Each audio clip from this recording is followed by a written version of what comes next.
I remember the exact moment I realized my life was a lie.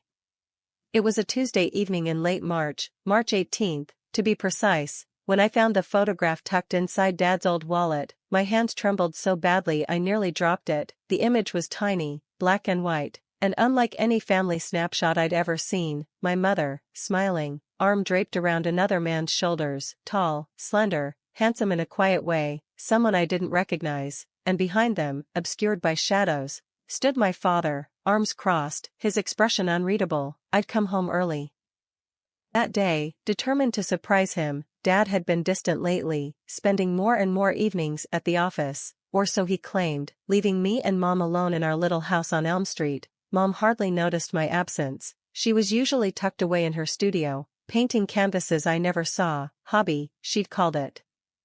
But when I saw that photograph, something inside me snapped. I replayed that moment again and again in my mind, the rustle of the wallet's worn leather, the echo of Dad's footsteps on the creaking hardwood, the faint scent of his Old Spice cologne lingering in the air. I should have closed the wallet, slid it back into his pocket, pretended I'd never seen it, but I couldn't. Instead, I slipped the photo into my own pocket and waited. That night, Dad came home late, 11:07 p.m., if you want details.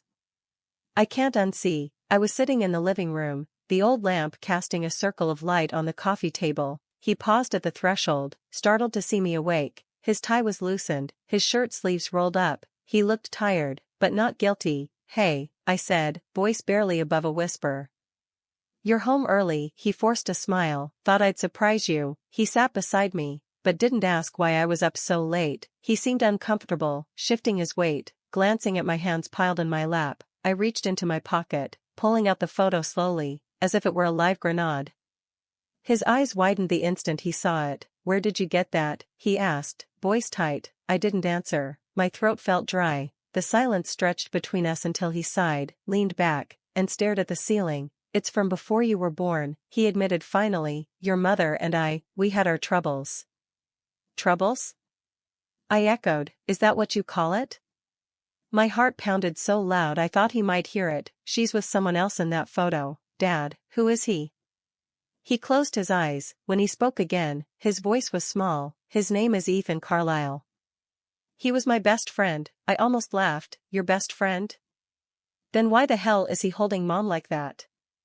He winced. "It wasn't like that. Your mother and, I don't know, something happened. I was away on business. She felt alone, swore she didn't love me anymore. She said she needed someone who understood her, someone who didn't treat her like a trophy wife." "A trophy wife?" The words hit me like a punch. I'd always thought Mom was happy painting her watercolors and pottering around. "So you left? You stopped talking to each other? And you never told me?" He ran a hand through his graying hair. "I tried to protect you. You were only 6 months old when it happened. I thought burying it would keep things normal." I stared at him, anger and hurt mixing into a bitter taste at the back of my throat. "Normal? My whole life has been built on lies." He exhaled, shoulders slumping. "I didn't know what else to do. I loved your mother. I still love her. But after that, things changed." I clenched my fists. "So you stayed, living in the same house, sleeping in the same bed, knowing she had someone else? And I never knew?" He reached for my hand. "I wanted to tell you so many times, but every time I thought it would destroy you." I yanked my hand away. "Destroy me? It's destroying me now." He looked at me with broken eyes. "I'm sorry." The apology sounded hollow, lost in the vastness of his guilt. I stood abruptly, pacing back and forth. The house felt stifling. "Where is she now?" I blurted. "Is she still painting? Does she ever think about us?" He hesitated. "She left 5 years ago. Said she needed to find herself. She moved to Portland." He swallowed hard. "She's remarried." My knees went weak. I sank onto the couch, hands covering my face. 5 years.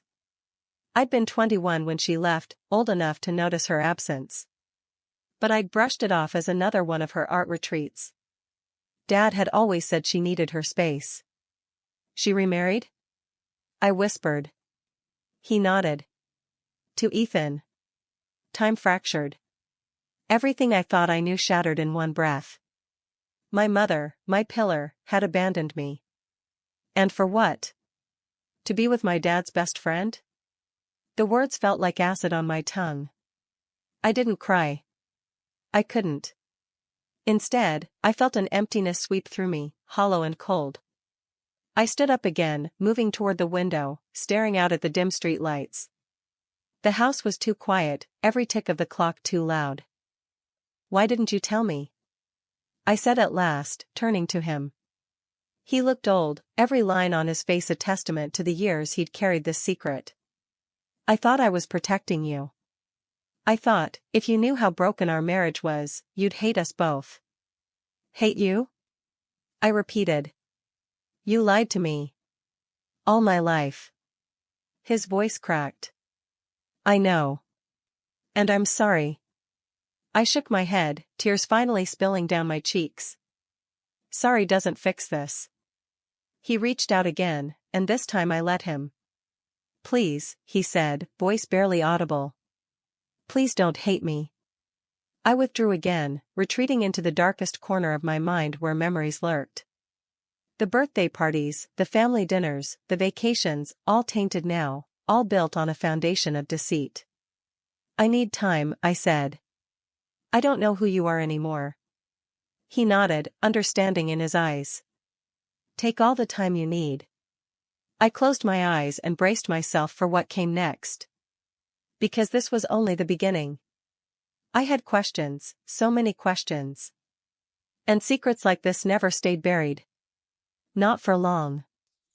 When I woke up the next morning, the city was shrouded in damp mist, the streets glistened from last night's rain, and my mind echoed with one thought, I needed answers, now or never. I moved quietly out of my room into the silent house, each of my footsteps reverberating off the walls as if the house itself bore witness to my confrontation with the past. The air smelled faintly of coffee even though I never drank it, yet today I would have done anything to taste a semblance of normalcy. I held my breath as I approached the kitchen but found it empty, only a lone mug on the counter and a newspaper folded face down, as though some unspoken secret lay beneath its pages. I flipped it over only to find blank sheets tainted with ink smudges, a surreal reminder that reality could be as elusive as truth itself. I slammed my palm on the table in frustration and heard footsteps behind me, cautious, hesitant. Like a shadow creeping through doubt, I turned to see Dad standing in the doorway, his eyes tense, still bracing for my verdict, but I spoke before he could say a word,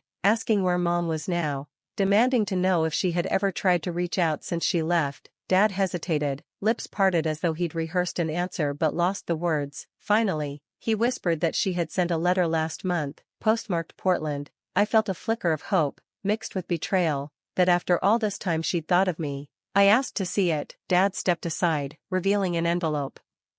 Resting on the sideboard, my name scrawled in Mom's handwriting, the edges worn, the ink faded. I picked it up with trembling fingers, heart pounding like a war drum. I slid it open and unfolded the paper inside, the handwriting familiar yet distant, a confession and an apology all at once. She wrote that she'd been lost after Dad's discovery of her affair, that guilt and shame had driven her away, that she'd never stopped loving me but couldn't bear to face her own mistakes. My eyes blurred at her words as I read how she'd built a life in Portland with Ethan, that she had a daughter now, a little girl with Mom's eyes. I sank into a chair, the letter falling from my grasp. I stared at Dad, whose face had gone ashen. He stepped forward, voice low and broken as he said he'd never told me because he wanted to protect me from her pain, but hearing her words laid bare the raw wound she'd left in me, rage and sorrow tangled inside. I clenched the letter in my fist, crumpling it. I told Dad I needed to confront her, see for myself whether her remorse was genuine or just another lie. He shook his head, pleading that Portland was too far,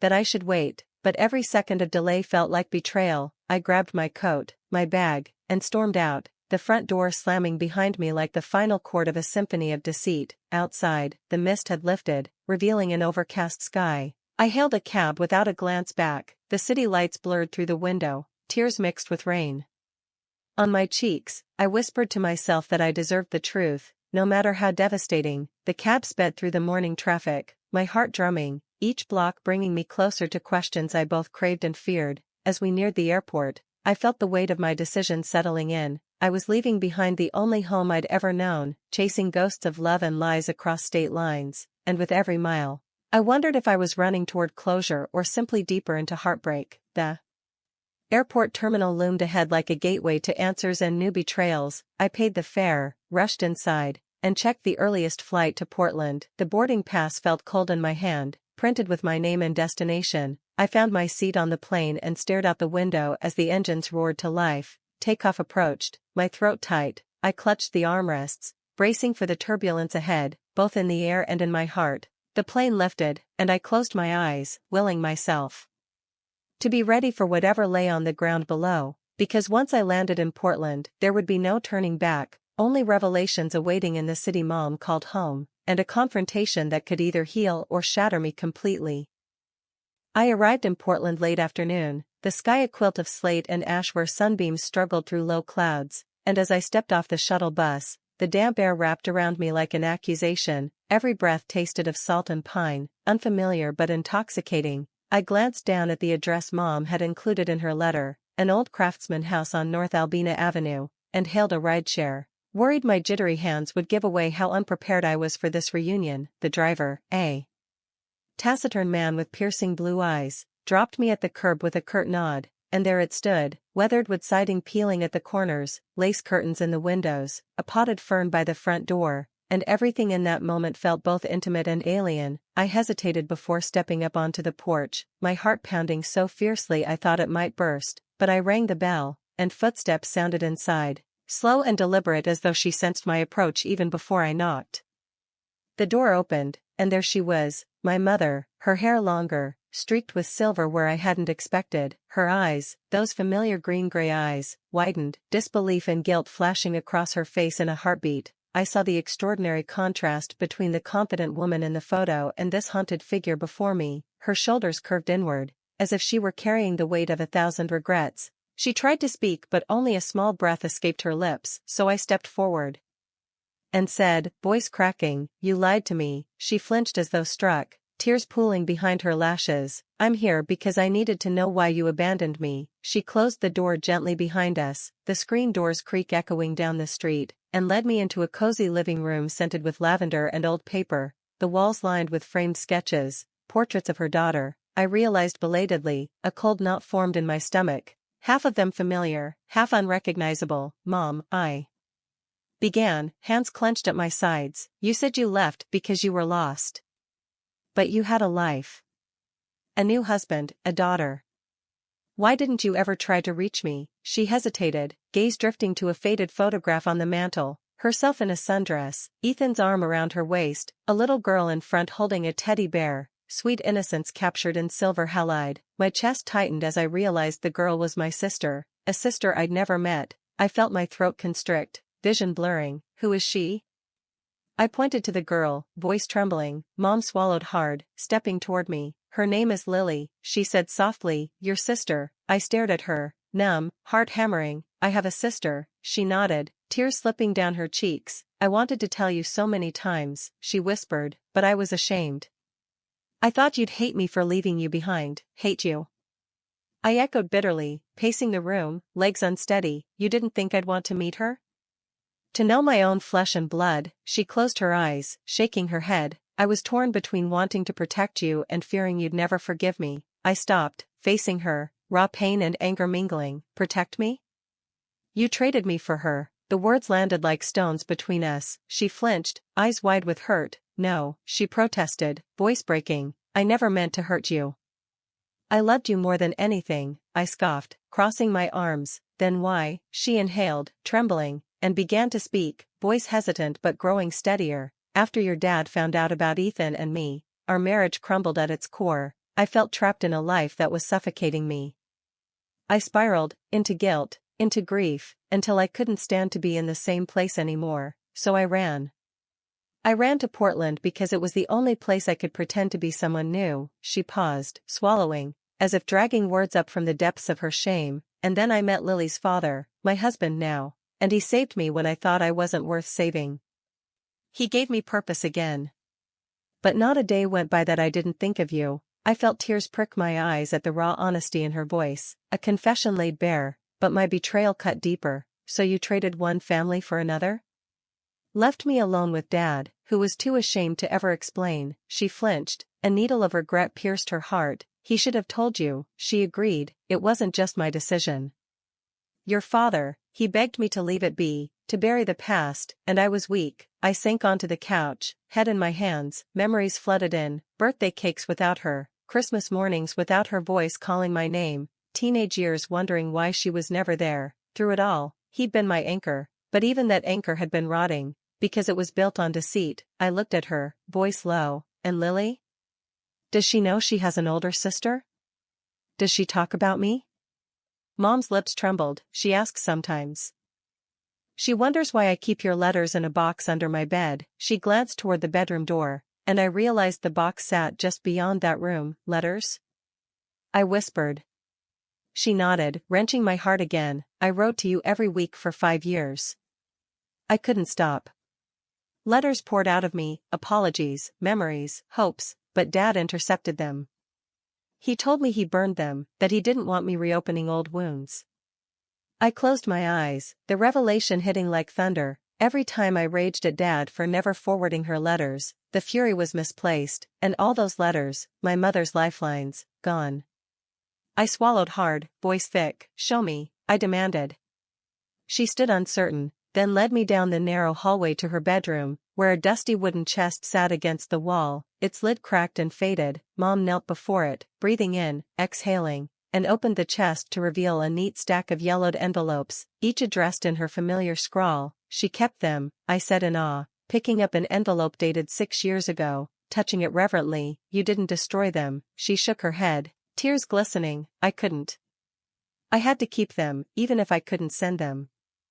I sank to my knees beside her, chest heaving, the letters more precious than any photograph or confession. They were proof that she hadn't stopped loving me. I opened the top envelope and began to read. My dearest, her voice whispered from the pages, a mother's love preserved, and for the first time since that fateful photograph changed everything, I felt the sting of betrayal soften into something else, the ache of longing, the tender roots of forgiveness.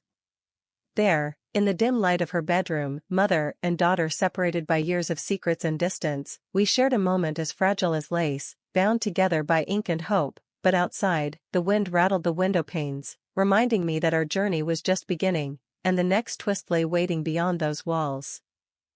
I stayed in Portland 3 days before I felt brave enough to leave Mom's house. The letters weighed heavy in my bag like secret anchors, each one a reminder of what had been lost and what might yet be found. On the morning of my departure, over cups of weak tea, she pressed an envelope into my hands, untouched, its seal still intact, and told me to read it when I was ready. I promised I would, but as I walked to the bus stop, dawn's pale light painting the street silver, fear twisted in my gut.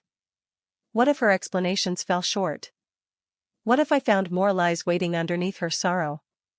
The bus rattled through neighborhoods lined with budding cherry trees, pink blossoms drifting in the breeze like confessions carried on the wind. I stared out the window, letters clutched in my lap, wondering if I could ever untangle love from betrayal. Back home, Dad met me at the station, his eyes red-rimmed, as if he'd been crying, guilt etched into every line of his face. Without a word, he folded me into a hug, wary and uncertain. I stiffened, but didn't pull away. Something in me longed for that familiar warmth, even if it was twisted by the past. I finally let him hold me, and felt the tremor in his arms like a silent apology.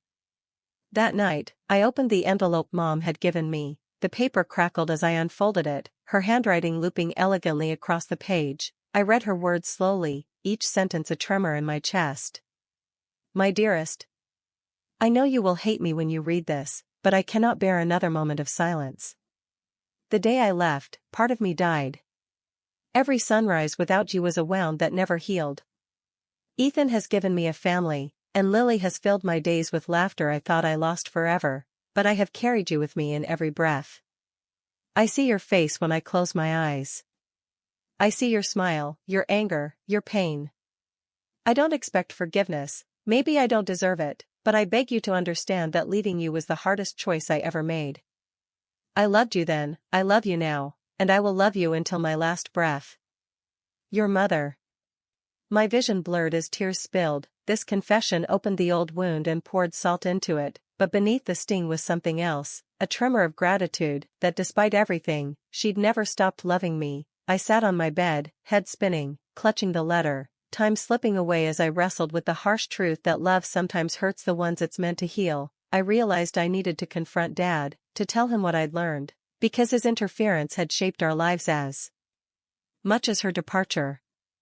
I found him in his study the following evening, hunched over old photo albums stacked on the desk, the lamp's warm glow illuminating dust motes that danced like ghosts. He looked up when I entered, surprise flickering before guilt settled into his features. I took a deep breath and laid the letter on his desk. He recognized Mom's handwriting instantly, his eyes filled with sorrow. I shouldn't have lied, he said quietly, voice cracking. I thought if I shielded you, you'd be happier.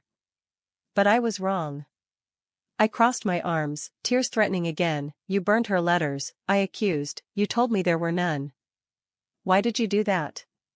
He bowed his head, old regrets weighing him down. I did it because I was angry at her for leaving, angry at myself for not saving our marriage. I thought if I destroyed her words, I could stop feeling the pain. But instead, I trapped us both in silence. I pressed my fingertips to my temples, memories flooding back. Her empty chair at my graduation, her missed birthday calls, the way Dad would sigh and say, she's away on a retreat, as though my mother's absence were a vacation, a harmless whim, when in reality it was a wound deep enough to scar us both for life. If you'd been honest, maybe I could have understood earlier, I said, voice trembling. Maybe I wouldn't have felt so abandoned. He reached across the desk, grasping my hand, knuckles white. I'm sorry. I see now that protecting you required truth, not lies. I didn't give you either. I looked at him, all the strength and fragility of a man drowning in his own actions. I need more than apologies, I told him. I need a plan. I have to decide if I can forgive her, and you, and how to move forward. He nodded, swallowing hard. What do you need from me? I closed my eyes, and spoke from the deepest place in my heart. I need honesty.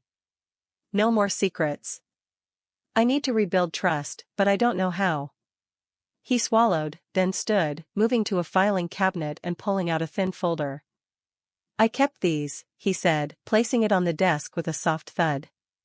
Inside were documents, emails between him and Mom after her departure, financial records showing he'd continued paying part of her mortgage in Portland, evidence he'd tried to support her from a distance even as he punished her and me with silence.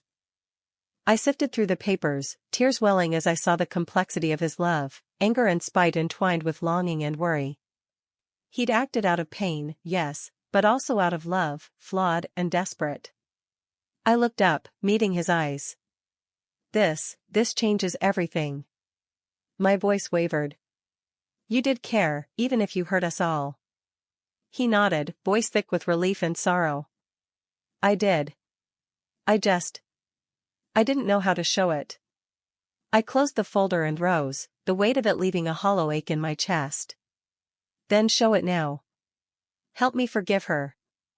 Help me heal. He stood and wrapped me in a hug, no hesitation this time, and I let the tears flow freely, mourning what we'd lost and tentatively welcoming what we might still reclaim. Outside the house, the night wind whispered through the trees, carrying with it the promise of storms and the chance of rain-washed renewal. And inside, two souls broken by lies reached for each other, determined to rebuild from the ruins of their own making, because the hardest truths often carry the seeds of redemption. And in that quiet study, amid faded photographs and crumpled letters, forgiveness began to take root. I awoke before dawn, the memory of last night's conversation still warm against my skin like a healing burn, the study's desk and its scattered documents replayed behind my eyelids. And I realized that forgiveness wasn't a destination but a journey I had only just begun. I dressed quietly, careful not to wake Dad, and slipped out to the patio where the spring air tasted of wet earth and possibility. The sky was a pale ribbon of light on the horizon, and somewhere beyond the treetops, birds were starting their morning chorus, a humble reminder that despite everything, life goes on. I rifled in my bag and found the stack of letters from Mom, the unopened envelope she'd given me. My hands trembled as I peeled back the seal and unfolded the first page. Her words, once so fragile, now carried the weight of a mother's love and regret. I read. I dreamt of you last night. Your face, your voice. I woke in agony, wishing I could take back every tear you shed because of me. The confession reached inside me, stirring a familiar ache. I realized then that for all our mistakes, we all longed for the same thing: connection, understanding, the reassurance that we matter to someone. I folded the letter gently and placed it back in its envelope, determination settling in my bones. Today, I would meet Lily. I showered, dressed, and made my way to the little elementary school Mom mentioned in one of her letters. The building stood brick-faced and solid, a place of laughter and playground games, but to me it represented the unknown, a stranger I was about to call sister. My heart pounded in my chest like a drum, each beat echoing questions without answers. Would she want to meet me? Would I scare her? Would she even believe I existed? Inside the school office, the receptionist peered at me over her glasses. "Can I help you?" she asked kindly. I'm here to see Lily Carlisle," I said, voice catching. "I'm her sister." The woman's expression shifted, surprise softening her features. She picked up the phone and dialed. I turned and saw Lily's teacher approaching, a woman in her 30s with warm eyes and a reassuring smile. "Hi, you must be Rebecca," she guessed. I looked at her blankly. Rebecca?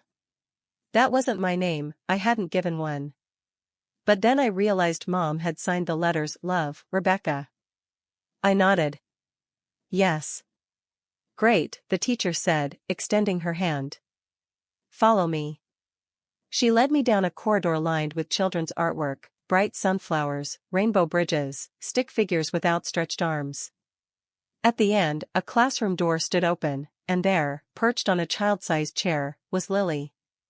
She looked older than I'd imagined, around 8 or 9, with curly chestnut hair and big, curious eyes that swept over me like she was assessing who I was. I held my breath. "Lily, this is someone special," the teacher said gently. "Her name is Rebecca. She's your sister." Time slowed.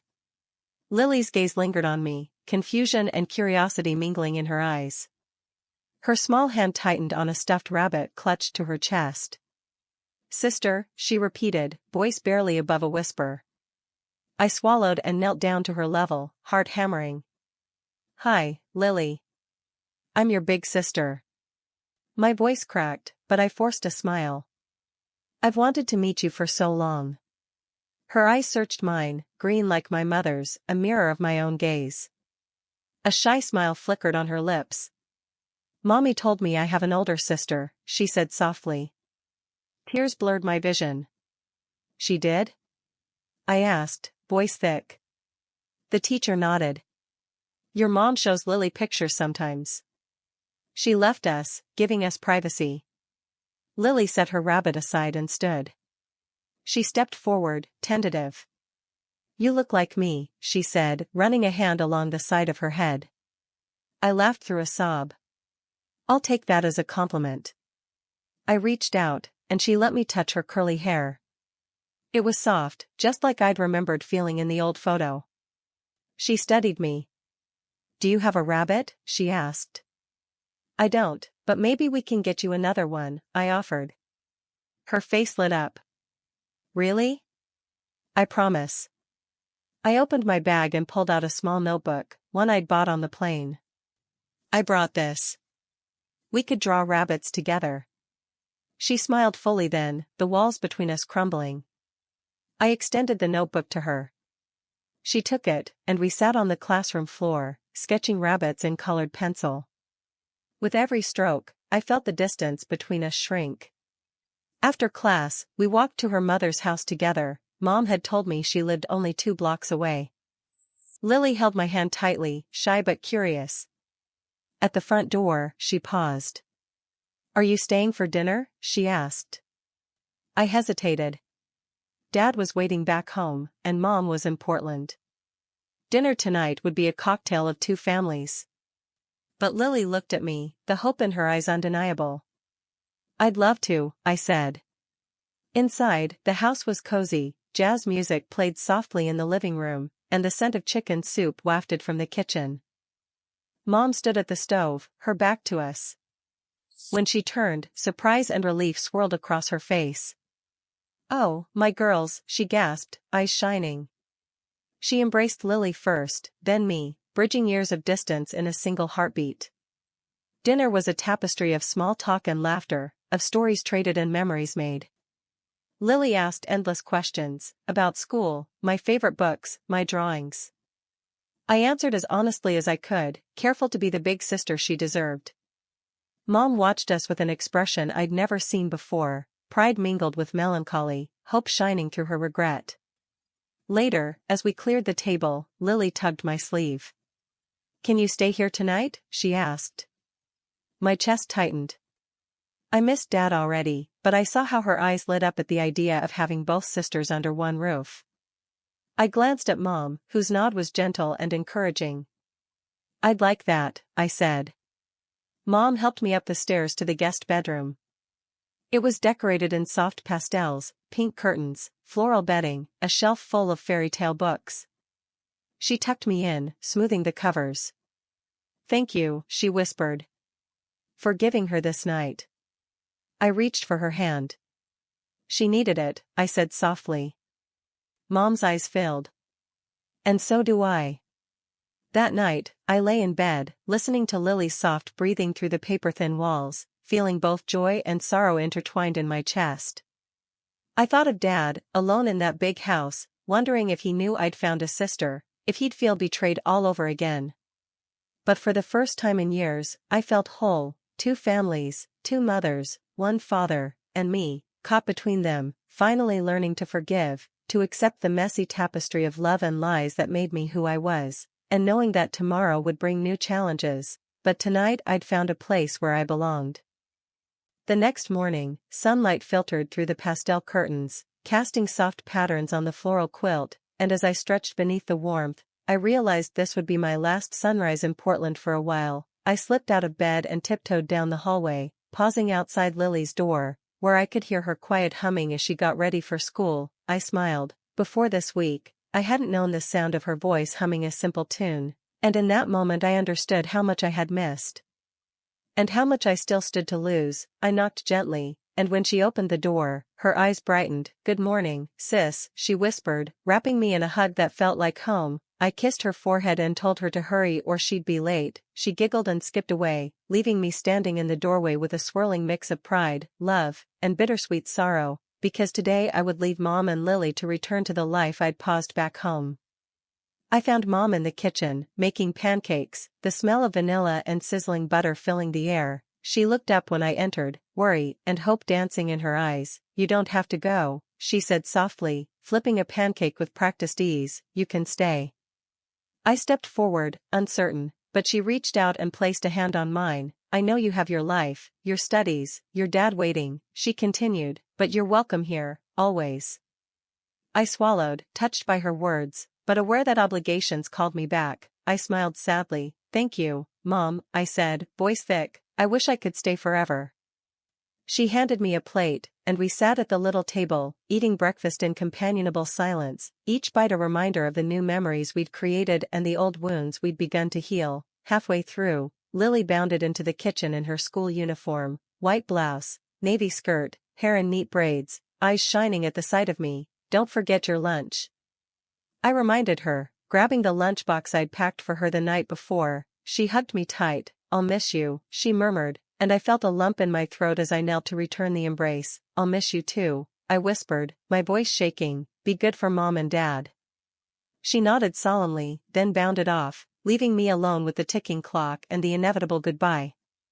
After breakfast, I packed my bag in the guest bedroom, carefully folding the clothes I'd worn, slipping the letters back into their envelopes, and placing them in the front pocket so I could carry them home, each envelope a testament to forgiveness and reconciliation. I took one last look around the room, at the bookshelf filled with fairy tales, the framed photos of Mom and Lily at the beach, the vase of daisies on the nightstand, and when I turned to the door, I found Mom standing there, tears glistening in her eyes, but determination shining through. "Come here," she said, pulling me into a tight hug. "I'm so proud of you." I closed my eyes, letting her warmth wash over me, and for the first time, I felt that our family could survive anything. Outside, the sky was draped in soft gray clouds, the kind that promised rain and renewal. I hailed a rideshare to the school, where Lily waited with her backpack slung over one shoulder. She ran across the yard when she saw me, skidding to a stop in front of me. "Promise you'll come back soon?" she asked, voice uncertain, eyes wide. I knelt, looking into her face. "I promise," I said, placing my hands on her shoulders. "I'll visit every chance I get."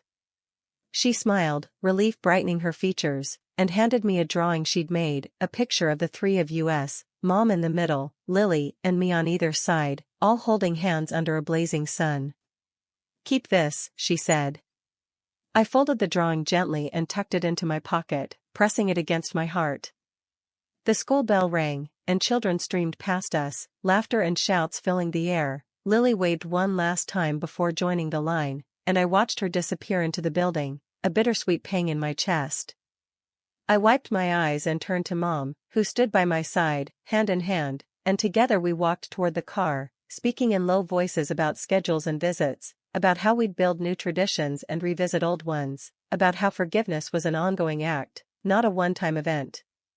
At the bus terminal, I checked the timetable. My bus back home would arrive in 40 minutes, and Mom's face fell at the thought of me leaving, but she met my gaze and nodded, brave and loving. "Go," she said softly. I hugged her again, lingering in her arms as if I could absorb more of her strength and warmth. "I will," I whispered. She held me tight, pressing a single soft kiss to my forehead before letting me go. On the platform, the diesel bus rumbled in, brakes hissing. I lifted my bag onto the luggage rack and took a deep breath. Mom stood at the edge of the platform, waving me off. I waved back, tears streaming down my face, but this time, they were tears of hope, not just sorrow. The bus doors closed with a soft whoosh, and as it pulled away, I pressed my palm to the window, tracing her silhouette until it disappeared among the trees. During the journey, I thought about home, my old house on Elm Street, Dad pacing the study, the photo albums waiting to be updated, but also about this new home in Portland, with Mom and Lily and a future I'd never dared to imagine. I realized that I was no longer torn between two worlds. I could belong to both, carrying the lessons of betrayal and forgiveness wherever I went. When I arrived back in my city, dusk had fallen, streetlights casting an amber glow on wet pavement. Dad was there at the station, eyes hopeful as our bus pulled in, and when I stepped off, he wrapped me in the strongest hug yet, no words necessary, just the promise of renewed trust. In my coat pocket, I felt Lily's drawing, our family, hand in hand under the sun, and I knew that, together, we could weather any storm. That night, I sat at my desk, lit a single candle, and opened the first letter from Mom. I began to write my reply, pen moving across paper as I poured out everything in my heart, my love, my questions, my fears, and my hope. Outside, rain began to patter against the window, each drop washing away the residue of old sins and nourishing the fragile sprouts of a family reborn. And so, our story, once defined by secrets and lies, found its logical end not in perfection, but in the gritty miracle of forgiveness and the courage to rebuild, because families are not forged in flawless moments but in the willingness to face the dark, speak the truth, and embrace the uncertain path ahead, together.